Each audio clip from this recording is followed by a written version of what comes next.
बिहार में विधानसभा चुनाव जो है नज़दीक आते जा रही है। आपको बता दें कि जिस तरह से सभी पार्टी अपनी अपनी संगठन को मजबूत करने में लगा हुआ है, लेकिन आपको बता दें कि आज जो है एनडीए की ओर से जो है सभी प्रदेश अध्यक्ष को जो है बुलाया गया था जदयू के प्रदेश कार्यालय में। जदयू के प्रदेश कार्यालय में बुलाया गया, वहाँ पे बातें की गई और जिस तरह से जो है प्रखंड से लेकर के जो है बूथ स्तर तक सब अपनी अपनी अभियान चला रहे हैं। आपको बता दें कि आज जो है चौथी चरण की इन्होंने जो है युवा सम्मेलन और कार्यकर्ता सम्मेलन का जो है इन्होंने आह्वान किया है। बता दें कि 69 जो है विधानसभा में जाएंगे और अपनी अपनी बातों को जो है रखेंगे। जो नीतीश कुमार ने और नरेंद्र मोदी ने जो विकास किया है देश और राज्य में, उसको जो है लोगों तक गिनाने की जो है बातें कहेंगे और लोगों का जो है ज़्यादा से ज़्यादा इंडिया गठबंधन के साथ जुड़ने की जो है बात कही गई है। लेकिन आपको बता दें कि जिस तरह से जो है दिलीप जायसवाल ने, जो बीजेपी के प्रदेश अध्यक्ष, उन्होंने साफ तौर पर कह दिया है कि हम लोग जो है एजेंडे पर बात करते हैं, हम लोग प्रदर्शन नहीं करते हैं, हम लोग जो है यात्रा नहीं करते हैं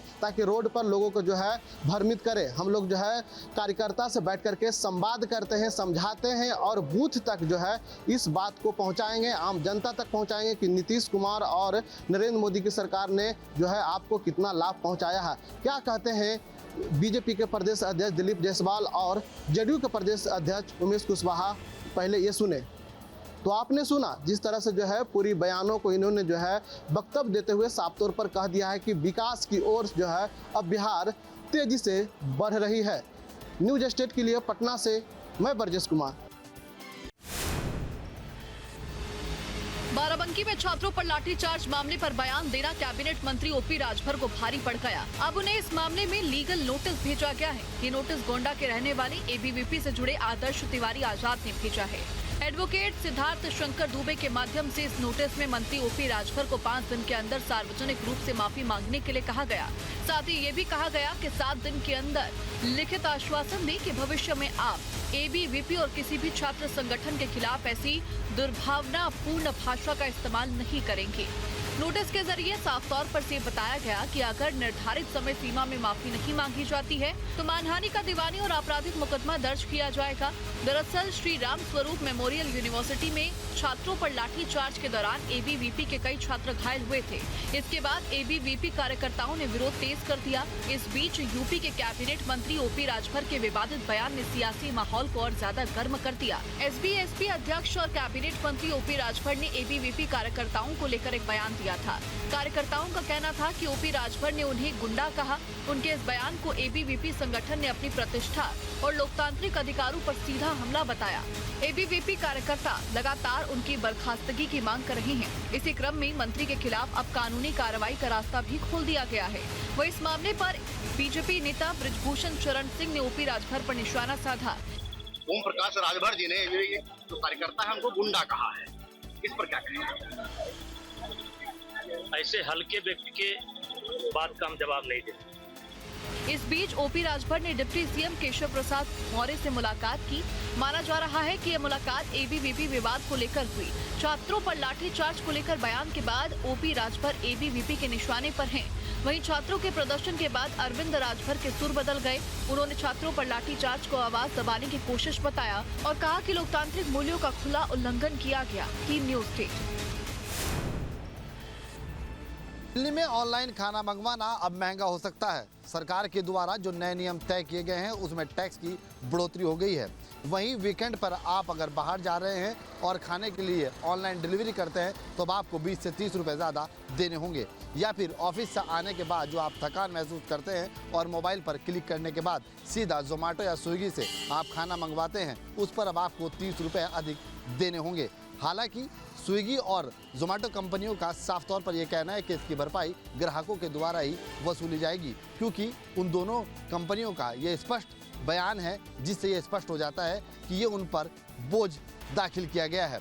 वहीं नए नियम अभी तक लागू नहीं हुए हैं। जैसे ही नए नियम लागू होंगे वैसे ही आपको 20 से 30 रुपये और ज़्यादा ऑनलाइन डिलीवरी खाने के लिए देने हुए पड़ा करेंगे। देखना ये होगा कब तक नियम लागू होते हैं और कब तक इसका असर भी लोगों के जेब पर पड़ता हुआ नजर आता है। कैमरा पर्सन राकेश के साथ सैयद वास अली, न्यूज़ स्टेट, दिल्ली। इस वक्त हम मौजूद हैं बिहार के गया जी में, जिसे मोक्ष की धरती कहा जाता है और यहाँ पर पिंडदान का महत्व सबसे ज़्यादा और सबसे पौराणिक है। देखिए विष्णु जी का चिन्ह जो है वो यहाँ पर मौजूद है और उसी के नीचे पिंडदान किया जाता है। ख़ास तौर पर फाल्गुनी नदी के नीचे भी पिंडदान होता है और पिंडदान की अलग अलग जो बातें हैं वो यहाँ से निकलकर सामने आती है। गया जी एक ऐसा राज्य, एक ऐसा ज़िला जहाँ पर इन तमाम चीज़ों की व्यवस्था जो है वो की जाती है। कुछ ही दिनों में यहाँ पर पिंडदान जो है वो शुरू होगा। एक बार हम आपको तस्वीर दिखा देते हैं कि तैयारियाँ जो है वो किस कदर की गई है पिंडदान को लेकर। नगर ग्रामीण देख सकते हैं कि नगर निगम गया जी पितरपक्ष महासंगम, पितरपक्ष का जो ये विशेष समय होता है उस वक्त पिंडदान करने से जो मोक्ष है वो मिलता है और इसी वजह से अलग अलग जगहों से और केवल देश ही नहीं विदेशों से लोग जो है वो यहाँ पर पहुँचते हैं। गया जी की ये तस्वीर हम दिखा रहे हैं। यहाँ पर परिवार को मोक्ष मिलने के लिए, परिवार की सुख समृद्धि के लिए लोग यहाँ पर पहुँचते हैं और ये वही गया जी है जहाँ पर सभी लोग पिंडदान करने के लिए आते हैं। गाजियाबाद में फर्जी एम्बेसी चलाने वाले हर्षवर्धन जैन की फाइनेंशियली ट्रायल में बड़ा खुलासा हुआ है। यूपी एसटीएफ की जांच में पता चला है कि हर्षवर्धन जैन ने आईपीएल की तर्ज पर हॉर्स प्रीमियर लीग शुरू किया था। इसमें 16 टीमों की शॉर्ट लिस्टिंग की गई थी, जिनमें Bharat, Canada, France, Germany, Ireland, Indonesia, Italy, Jordan, Oman, Saudi अरब, साउथ अफ्रीका, स्वीडन, तुर्की, यूएई, यूके और अमेरिका की टीम शामिल थी। आरोपी के कई शेल, फार्म्स और विदेशों में बैंक अकाउंट है। कैमरून, मॉरिशस, यूएई और यूके में ट्रायल मिला है। हर्षवर्धन के अब तक 11 बैंक अकाउंट की जानकारी हुई है। 6 दुबई में, 3 मॉरिशस में, 1 लंदन और 1 भारत में मिला है। जांच एजेंसियां पूरे मामले की जांच कर रही हैं। वीडियो जर्नलिस्ट अमित के साथ सोनू अरोड़ा, न्यूज स्टेट उत्तर प्रदेश। फिलहाल इस पूरे मामले में आगरा पुलिस ने धर्मांतरण के मुख्य आरोपी राजकुमार लानवारी को गिरफ्तार कर लिया है और उसके साथ करीब 8 से 10 लोगों को गिरफ्तार किया है, जिसमें कुछ महिलाएं भी शामिल हैं जो इस पूरे रैकेट में मिले हुए थे। अब पुलिस का ये कहना है कि वो तमाम साक्ष्यों को जुटा रहे हैं, तमाम सबूतों को इकट्ठा कर रहे हैं और उसके बाद तमाम तारों को जोड़कर ये देखने की कोशिश कर रहे हैं कि राजकुमार लालवानी का ये पूरा जो रैकेट है वो कहां कहां किस किस के संपर्क में था और कितने लोग इससे जुड़े हुए हैं। उन सब पर भी जल्द एक नया खुलासा होगा, लेकिन फिलहाल पुलिस की जांच अभी जारी है। केदार नगर कॉलोनी है, शागर थाना, वहाँ पे इस तरह का चल रहा है। तो उसकी फिर जांच की गई। डिकॉय में हम लोगों ने महिला पुलिस कर्मी भेजी जो उनका धर्मांतरण करने के लिए प्रयास किया। ये लोगों में विश्वास के माध्यम से ये दिखाता था कि किस तरह से बीमारी का इलाज हो जाता है, बच्चा एग्जाम पास कर सकता है, इस तरह की चीज़ें करता था। हिंदू देवी देवताओं के ना फॉलो करने के लिए करता था, कलावा वगैरह काटता था, तिलक लगाने से मना करता था। इसी क्रम में जो AR ग्लासेस है उसको भी यूज़ किया गया। AR ग्लासेस के माध्यम से इसने व्यक्ति की वाइफ को कन्वर्ट करने की कोशिश की। पूरा वाइफ का मामला जो है AR ग्लासेस का वीडियो में कैद है। वीडियो जर्नलिस्ट विकास के साथ आगरा से विनीत दुबे, न्यूज स्टेट उत्तर प्रदेश। वाराणसी नगर निगम ने ये AI सर्विलांस गाड़ी आज से शुरू की है। इसके माध्यम से अवैध विज्ञापनों को रोका जाएगा। जो राजस्व में एक बड़ा नुकसान हो रहा था उसको ये गाड़ी रोकेगी। AI तकनीक से पूरी तरीके से लैस है ये गाड़ी। AI कैमरा भी इंस्टॉल है। हमारे साथ अमित जी हैं जो इसकी टेक्निकल चीज़ों को बताएंगे, किस तरीके से ये गाड़ी काम करेगी और कैसे करोड़ों का चूना जो नगर निगम को लगता था उससे बचा पाएगा। बेसिकली ये जो गाड़ी है और इस पर अगर आप कैमरा देख रहे होंगे 360 डिग्री लगा है। इसके अलावा एक ड्रोन भी है। ये दोनों मिलके और RFID बेसिकली क्या करता है, वो स्कैन करता है। वो क्या करेगा कि हमारे शहर में जो बोर्डिंग और होर्डिंग लगे होंगे उनको डिटेक्ट करेगा कि उनका साइज जो बताया गया है उसके अनुसार है कि नहीं है। एक्सीडेंट प्रोन जो होता है वो एक बेसिकली पर्टिकुलर साइज दिया जाता है कि ऐसा होना चाहिए, उस तरीके से है कि नहीं है। अगर वो नहीं है तो तुरंत जो क्या करेगा उसको स्कैन करेगा और जो पर्टिकुलर मीडिया एजेंसी रहेगी उसको तुरंत नोटिफिकेशन चला जाएगा, भैया ये गड़बड़ है, आप हटाइए, आपका चालान हो गया। तुरंत चला जाएगा, कोई नहीं, with in a few second. और ये जो कैमरा आपको दिख रहा है और ये ड्रोन है और RFID है और हाँ, ये जो चीज़ें हैं ये उस ऐप से जुड़ी रहेंगी और सब इंटरनेट से कनेक्टेड रहेंगे। कहीं भी रहें, किसी दिशा में रहें, वो इंटरनेट से कनेक्टेड रहेंगे और ऐप के माध्यम से जुड़े रहेंगे।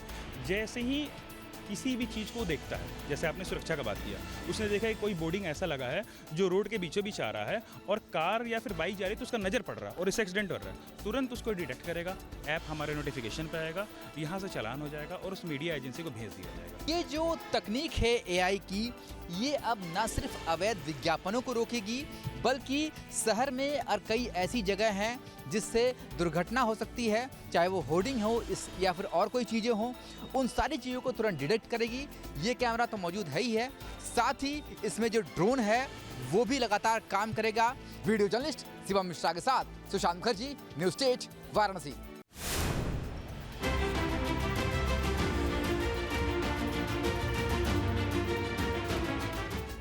जरा सोचिए, समोसा न लाने की इतनी बड़ी सजा। एक समोसे ने खड़ा कर दिया बवाल। नई नवेली दुल्हन का गुस्सा और पति पर टूटा कहर।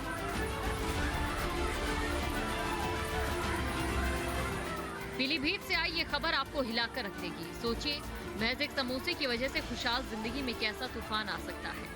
पीलीभीत से आई ये घटना सुनकर आप भी दंग रह जाएंगे, जहां नई नवेली दुल्हन ने पति से समोसा मांगा। पति पैसे खो बैठा और समोसा ना ला सका। बस फिर क्या था, बात बढ़ती गई। विवाद इतना भड़क गया कि पत्नी ने अपने मायके वालों को बुलाकर पति और उसके घर वालों की जमकर पिटाई कर डाली। लाठी, डंडे और बेल्ट तक चल गए। कई लोग घायल हुए और अब पूरा मामला थाने में जा पहुंचा है। समोसे से शुरू हुआ ये झगड़ा गांव में पंचायत तक जा पहुंचा, लेकिन वहां भी दोबारा हमला हो गया। सवाल ये कि आखिर रिश्तों में इतनी कड़वाहट सिर्फ एक समोसे की वजह से कैसे खुल गई। पीलीभीत में समोसे ने बवाल करा दिया। पत्नी का मन समोसा खाने का था, पर पति ने लाने से इनकार कर दिया। मियां बीवी का झगड़ा इतना बढ़ गया कि पंचायत तक बुलानी पड़ी। पंचायत में भी हंगामा हुआ। पत्नी और मायके वालों ने पति पर हमला कर दिया। पुलिस ने आरोपियों पर केस दर्ज कर लिया। पूरा मामला सेरापुर उत्तर थाना क्षेत्र के आनंदपुर गांव का है। यहाँ शिवम पत्नी संगीता के साथ रहता है। बीते 30 अगस्त को संगीता ने शिवम से समोसे लाने के लिए कहा था। शिवम नहीं लेकर आए तो दोनों में कहासुनी शुरू हुई। संगीता कुछ ज्यादा ही नाराज हो गई और अगले दिन उसने फोन कर मायके वालों को बुला लिया। बात बढ़ी तो 31 अगस्त को गांव के पूर्व प्रधान की मौजूदगी में पंचायत बुलाई गई। पंचायत में ससुराल और मायके वालों के बीच बहस शुरू हुई। अचानक संगीता के मायके वालों ने शिवम को पीटना शुरू कर दिया। ससुराल के कुछ और लोग भी घायल हो गए। पंचायत में मौजूद लोगों ने बीच बचाव करने की कोशिश की, लेकिन इस बीच किसी ने घटना का वीडियो भी बना लिया। Team news state.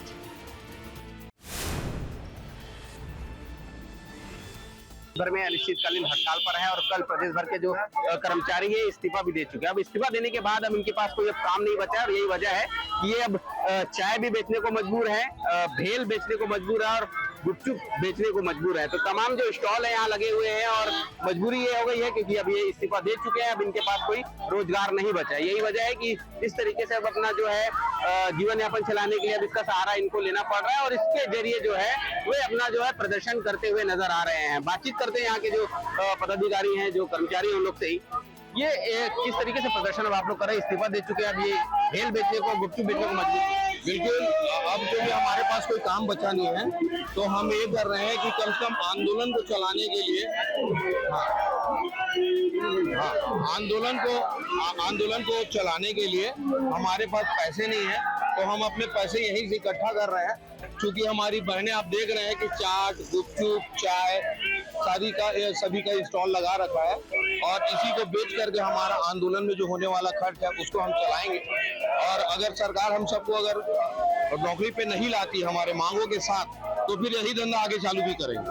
आप लोग कर्मचारी हैं, कल आप लोगों ने इस्तीफा भी दे दिया है, कुछ बात इस पर हो पाई है क्या? अभी तक तो सरकार ने अपनी तरफ से कोई पहल नहीं की है। हम बार बार सरकार से कह रहे हैं कि एक टेबल टॉक करते हैं, आपस में बैठ करके कि हेल्दी माहौल में, इन्वायरमेंट में बात करते हैं और जो बातें होंगी उस पर सहमति भी बनेगी। अगर हम जायज मांग नहीं कर रहे हैं तो बात नहीं बनेगी और बात जायज है तो आप हमारे अपने जो वादा किया है वो आप पूरा करेंगे। तो इसके लिए सरकार ने अभी तक कोई पहल नहीं की है। पहले किए, लेकिन आप तस्वीरें देख लीजिए। पहले ये चाय जो स्टॉल लगा है उसकी तस्वीरें देख लीजिए। NHM चाय दुकान 5 रुपए इसकी कीमत रखी गई है। किस तरीके से आप लोग का ये धंधा चल रहा है, नया धंधा?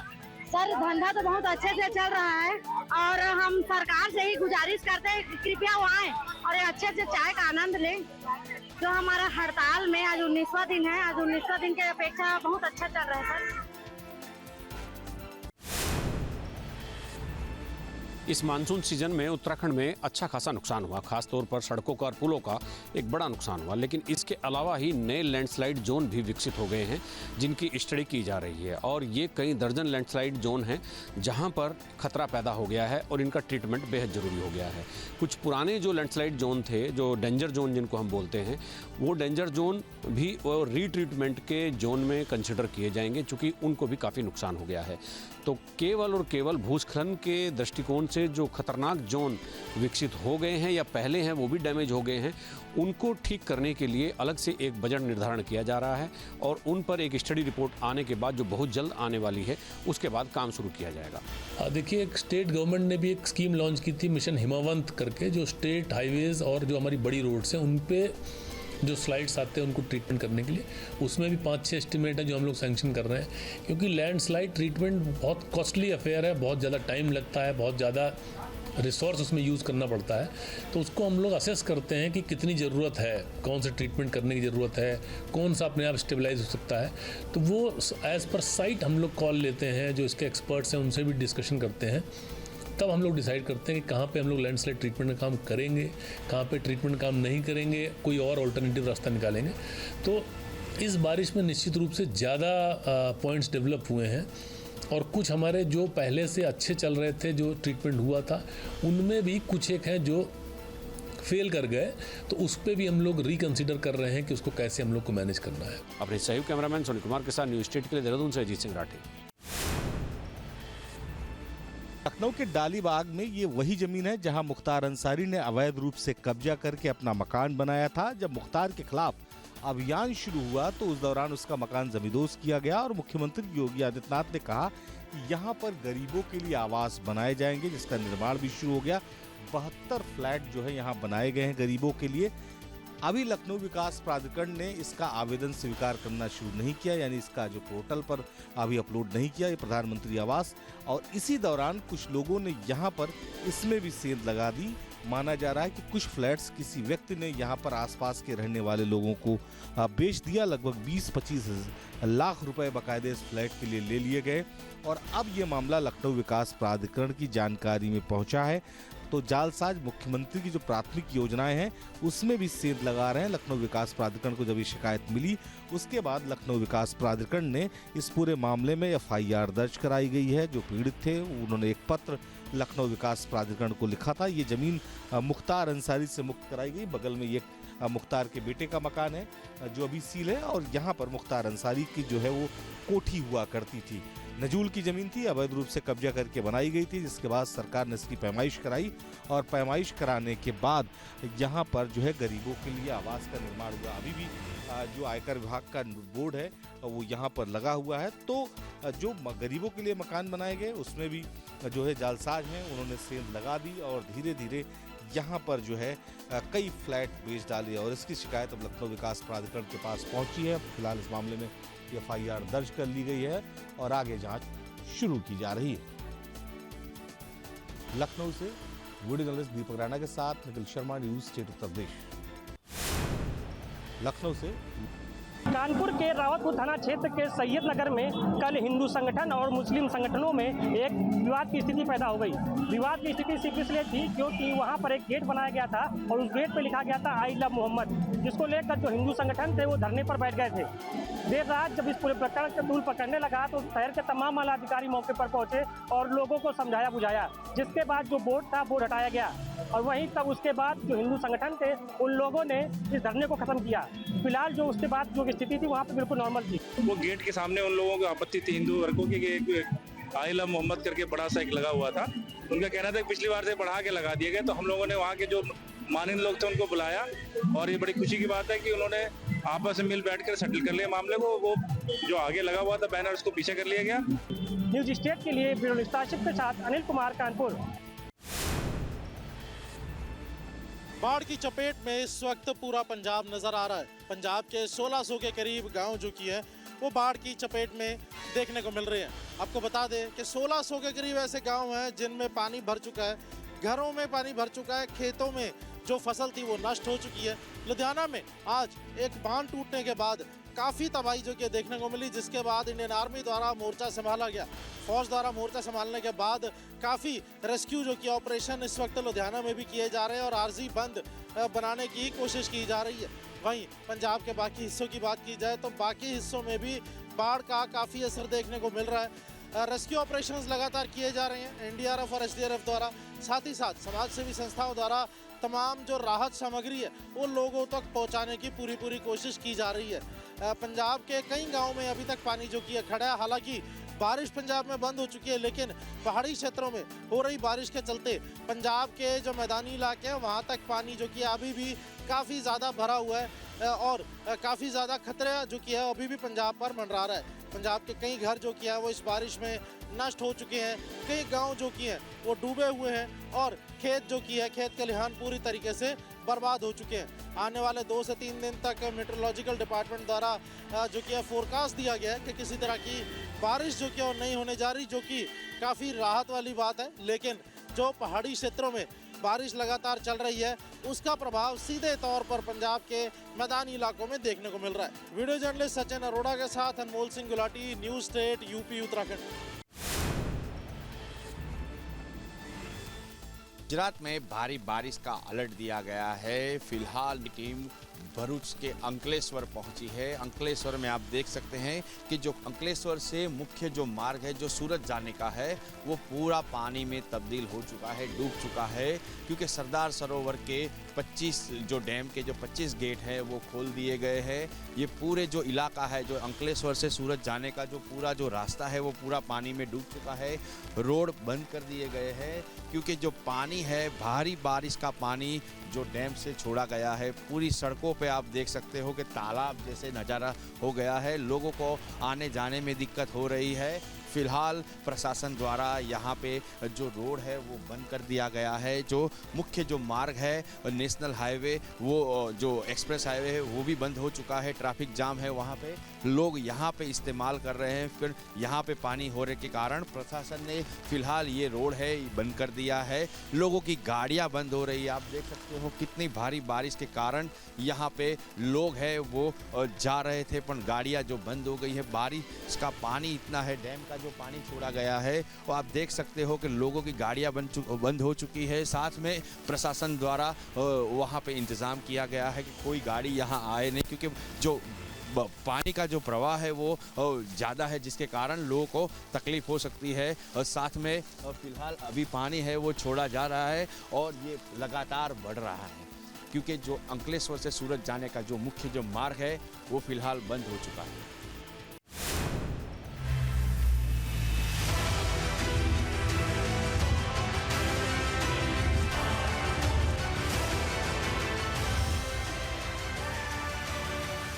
जहाँ भक्ति है हर शब्द में, कथाओं में छुपे हैं दिव्य रहस्य और ज्योतिष देता है जीवन को दिशा। धर्म से जुड़ी हर बातों को जानने के लिए हमारे चैनल स्तुति को सब्सक्राइब करें।